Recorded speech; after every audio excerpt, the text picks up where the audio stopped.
it's okay to select a player that belongs, but not because of merit, but belongs for other reasons.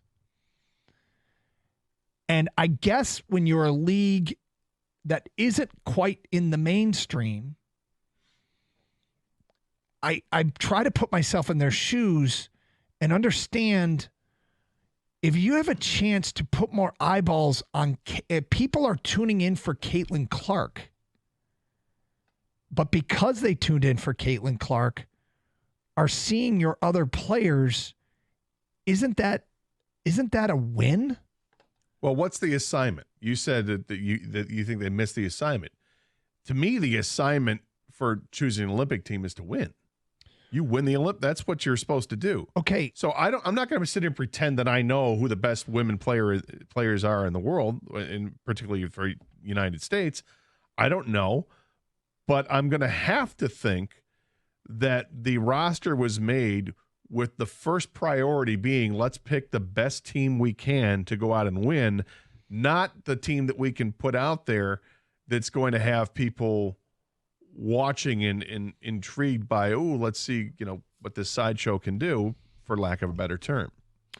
Well, I guess, except we've gone 72-3, and it's been 32 years since the U.S. women's team has lost an Olympic basketball game.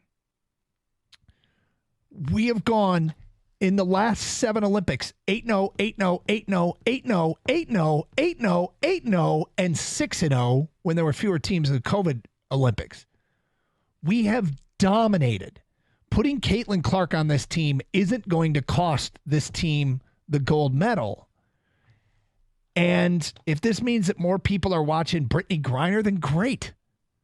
So what if the women don't want her on the team? Well, why wouldn't they want her on the team? Because I'll give you an example. Like beating the hell out of her right now. But she's not having a bad year. She's turning it over a lot. She's turning it over a lot, right. But she's having a decent year and certainly would be fine in that context given the opponents they're going against. It's almost to me like saying, well, what if people didn't want Tiger Woods in golf?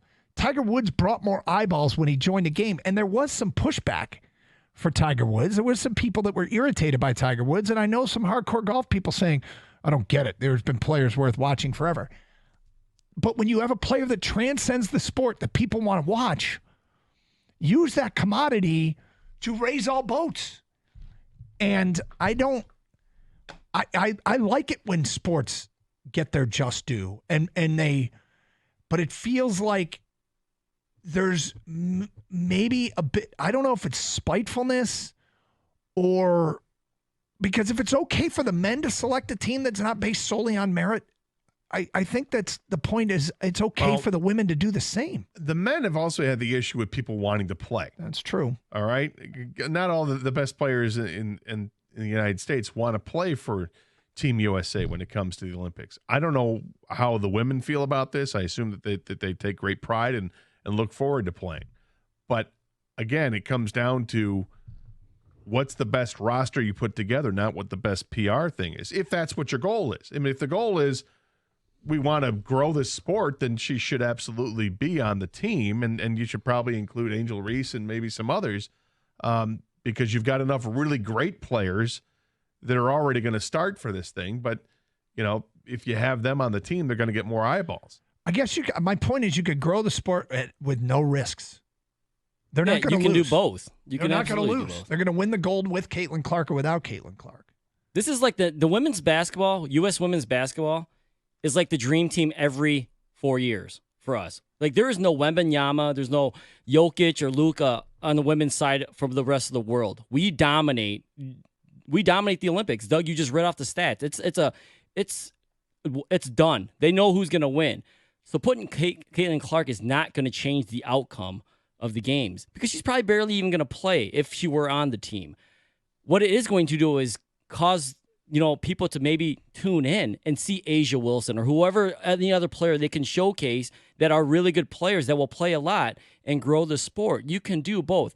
To me, in my opinion, I don't know who runs the Olympic team for the women's. It's a committee of 5 or 6 people. They missed it. They missed it big time on this. Caitlin Clark is like, even the NFL does this. Did they not schedule games around Taylor Swift? They try to grow the sport. It's good for everybody. And so when you have a Caitlin Clark player, and I don't care, and it's not, by the way, this is not like a Make-A-Wish kid where you're just trying to get the 200th person, best player, to get on the team. No, she's actually arguably one of the better players in the league, and she's the most popular player. Why are you not putting her on the team? She's 14th in the league in scoring. She's 4th in the league in assists. So she's a pretty good player, right? Yeah, and as a rookie. Yeah. She's also number one in turnovers. But yeah, those other two aspects. I mean, she's obviously, there's no question she's talented. The question is, for the committee putting it together, is she talented enough to be on this dream team over somebody else? It's such a no harm, no foul to put her on the roster. I'm a big fan of a lot of sports that aren't popular. Okay, college hockey that don't have mainstream success. College hockey, college baseball, and college softball are my three favorite. That it doesn't feel like they resonate as much with the general public. They don't resonate as much with the general public as a lot of other sports. More so maybe now than ever. And if you can draw eyeballs in a harmless way to college softball, baseball, or hockey, I'm a huge fan. Putting Caitlin Clark on the Olympic team is completely harmless. Now, one player might get snubbed, right? Got it. One deserving player might get snubbed. Dating back to Isaiah getting snubbed, that was true. It's okay. Like the dream team that was put together, Larry Bird had a broken back. Magic Johnson had HIV. That team was going to win regardless, but you put Bird and Magic on that team. Bird and Magic. And because of politics, Isaiah got left off. But they grew the sport. Michael Jordan was the headliner. The entire world wanted to see that team because they know the names. That team was going to win regardless. Leitner, yeah, go ahead. That's fine. We're going to win.